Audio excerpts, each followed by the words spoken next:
Hey everyone, I'm Danny O'Brien. I'm from the Filecoin Foundation, which is an independent organization. Well, actually, I'm from two different foundations. We have the Filecoin Foundation, and we have the Filecoin Foundation for the Decentralized Web. And a lot of people ask me, why do you have two foundations? And I believe these people have never read Isaac Asimov's Foundation series. And I think an important lesson from that is you should have a minimum of two foundations, right? Because sooner or later, the mule will turn out and try and destroy one of them, and then you have to have a secret one which takes over. And there's an approximate one-to-one mapping between the story of Isaac Asimov's foundation and the story of our foundation.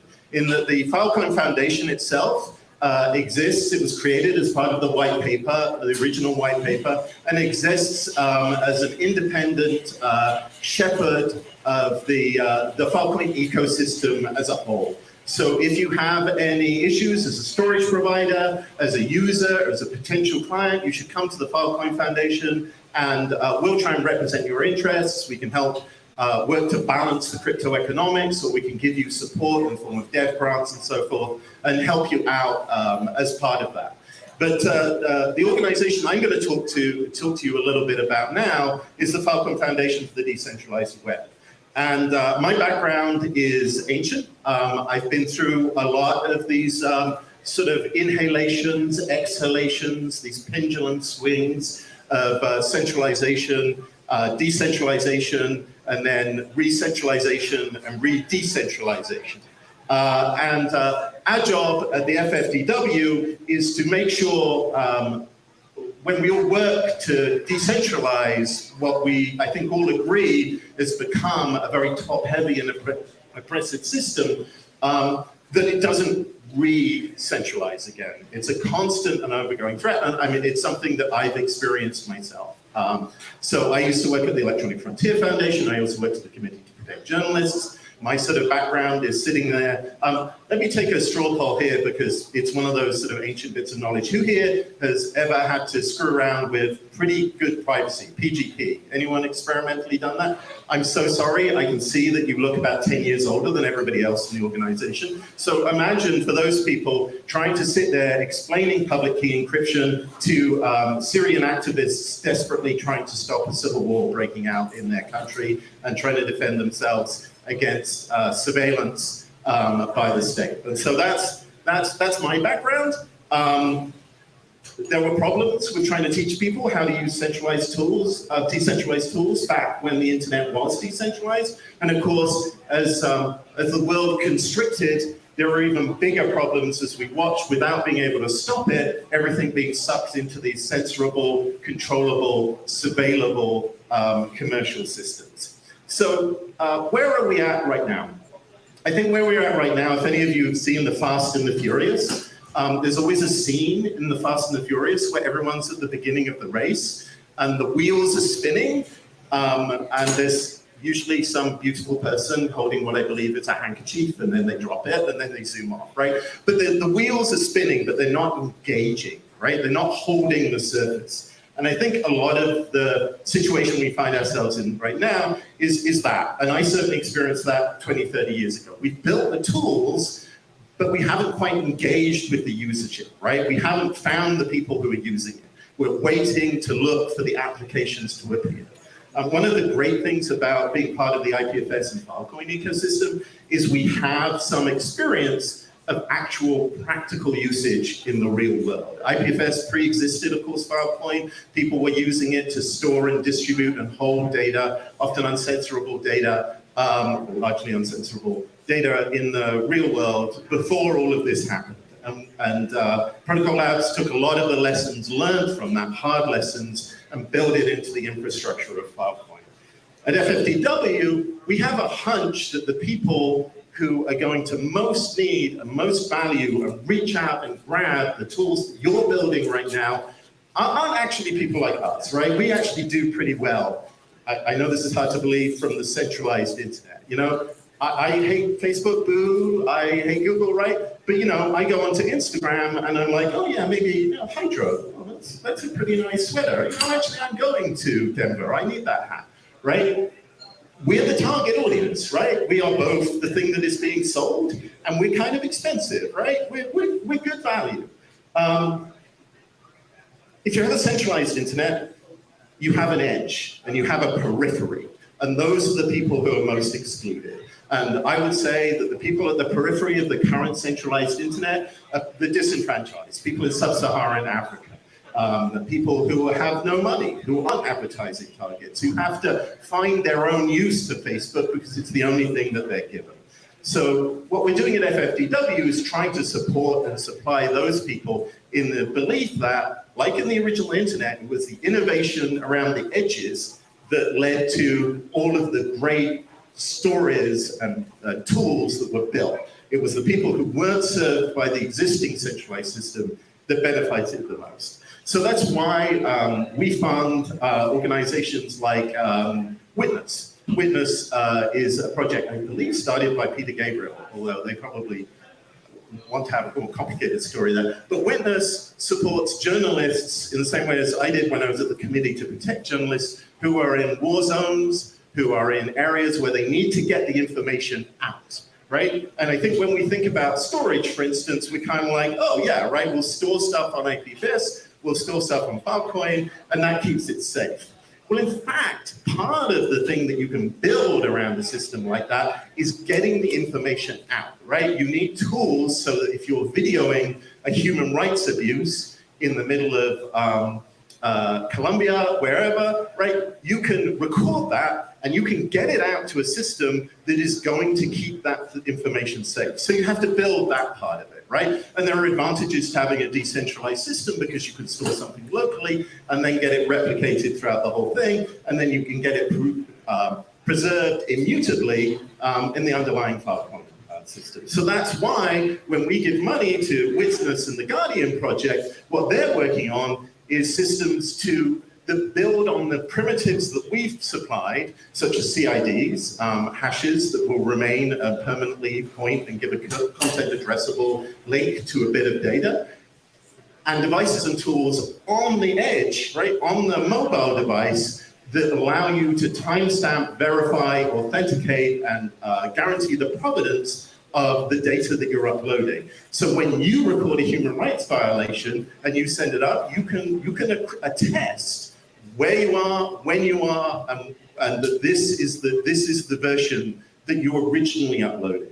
So and this happens, when people contest that and say, you know, that's fake news, actually that's a footage that they constructed in a studio somewhere else, and this is the false information that gets propagated, right? You can use these systems to prove where you are, and you can say, look, the hash is embedded in there. You go to this hash, you go on the IPFS network, there it is. There is the original video. So we're really proud that they're working on that kind of stuff. The other thing that you want in any system that propagates like that is you want to be able to make multiple copies, right? We talk a lot about the right to be forgotten. And I think that there's a lot we can discuss about that importance of being able to obfuscate as well as preserve. But I think one of the things that people forget is that often, ironically, is that one of the groups that most wants you to forget are the guilty, right? So that's why we support the Starling Labs work to preserve video footage and testimony from not only Holocaust survivors, but also for which they have terabytes and terabytes of testimony to prove with a sort of flood of information exactly what happened in the Holocaust, but also genocides that have happened since and genocides that are happening right now. Because you need to preserve that data so that when truth and reconciliation comes, you can sit there and you can provide the information that people need to determine what happened there. One of the other organizations we support is the Human Rights Data Analysis Group, who actually had a significant involvement in the prosecution of war criminals in the Yugoslavian civil war, because they were actually literally going out and getting tallies from the border crossings across former Yugoslavia, and then mapping it so you could see when people were moving out of the areas that were being ethnically cleansed. because what the Serbian authoritarian dictatorship was saying was people were leaving because they were being bombed by NATO, and there was some of that, right? But more importantly, the statistics showed that many of the people who were leaving in a pattern which matched the movements of particular military officials in the Serbian army, which is to say they were leading that ethnic cleansing. So this data preservation is vitally important, and we can provide some work there.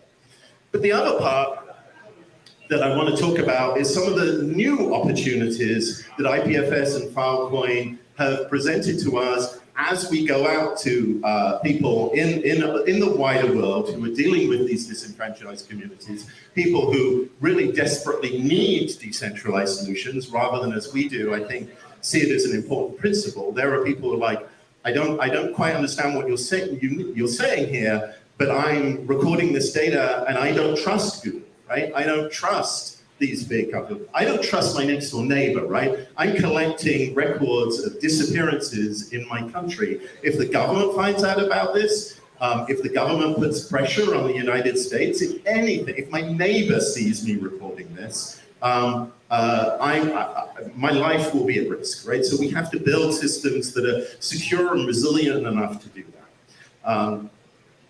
But there's another part of this, right? It's important to make multiple copies of digital data to preserve it for posterity. But what about physical objects, right? What about the things that have not been digitized? There's only one copy of those. Brewster Kahle, the founder of the Internet Archive, said something really significant, I think, which is very simple, right? The Internet Archive, some of you know, is a library. It preserves what was on the web. If you've ever used the Wayback Machine, that's the Internet Archive. But he says, the thing about libraries, and includes the Internet Archive, is that libraries burn, right? All libraries ultimately end in a conflagration. They disappear. So you have to make multiple copies. Like we do that on the Filecoin network. We encourage people to make multiple copies. The great thing with IPFS is you can store multiple copies on the Filecoin network, and then you can store it anywhere else. You can store it in Amazon if you want. You can store it on like whatever other platform you want. But all of those systems will point to the same content addressable point, right? So you need multiple copies to survive. Digital, non-digital copies, there's one copy, right? If we're lucky, we'll preserve books because there are multiple copies of that. But the Internet Archive is being sued right now because people don't believe that the people should have the right to scan one copy of those books so that you can share them with other people. So what do we do about this? Well, one of the unique things I think about the crypto economics of Filecoin in particular is it was specifically engineered from the lessons we learned with IPFS to build up an incentive system for preserving public open data, right? It's very hard. IPFS, like BitTorrent, like everything before, it kind of requires a voluntary cooperation to preserve public goods. And the thing we know about public goods is that they are underfunded. And for those of you who are interested, of course, there's Shelling Point tomorrow where we discuss some of the issues about how we can balance funding with the need for public goods.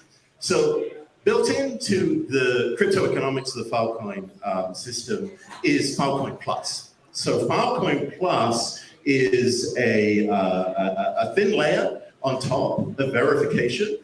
You go to a notary. We have notary elections. If you would like to stand as a Filecoin Plus notary, I would love to have you join us. I myself, personally, am a notary, and I have a little ledger, and I sit and interrogate people who come and say, hey, we want to put public data on the Filecoin network.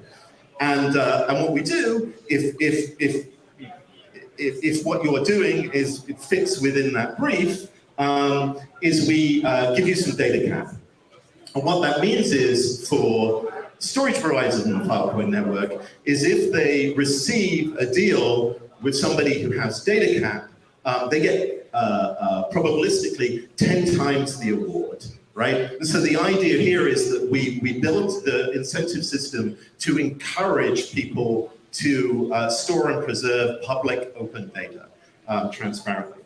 And the consequence of that, it was great that It was, you see, things in the physical world can disappear really easily, including that projector. So the display of file.app, as pointed out, we're about 0.01% of the cost of storing data on Amazon. If you are storing public open data and you get notarized, it's obviously much more remunerative for our storage providers to make deals with you. And the consequence of that, and the economics that we have right now, means that the price is actually free.